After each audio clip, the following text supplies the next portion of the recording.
Democratic presidential nominee Kamala Harris and her running mate, Minnesota Governor Tim Walz, have sat down for their first interview since securing the ticket.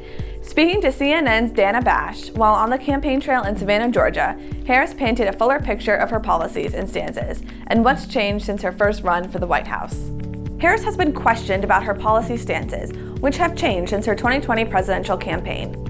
In 2019, she said she was in favor of banning fracking, but backpedaled on that issue when she became vice president. Harris said on Thursday that while her stances might look different now, her values have not changed, a point she reiterated throughout the interview.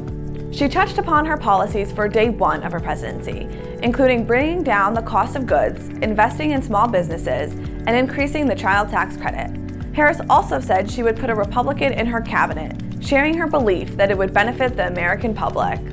Beyond her policies, Harris also revealed more about the phone call from President Biden that changed the course of the election. Harris was home on a Sunday with her family, including her young nieces, when the president called to tell her he was bowing out of the race.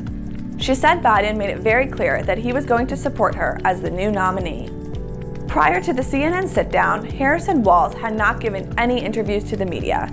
Harris in particular declined opportunities to speak out and address her stances and policies.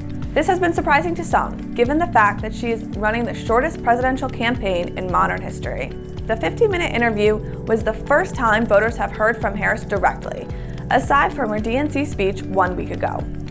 But whereas that speech was more about her background and character, the CNN interview gave viewers clear insight into how she'll use her character to accomplish her goals as president. Harris clarified her stances on several major issues, including fracking and inflation, and provided more structure to her policies than voters have seen to this point. In just under 2 weeks, Harris will face off against Republican nominee Donald Trump for their first debate. The highly anticipated September 10th primetime event will mark their first face-to-face meeting. Until then, both candidates will continue on their respective campaign trails.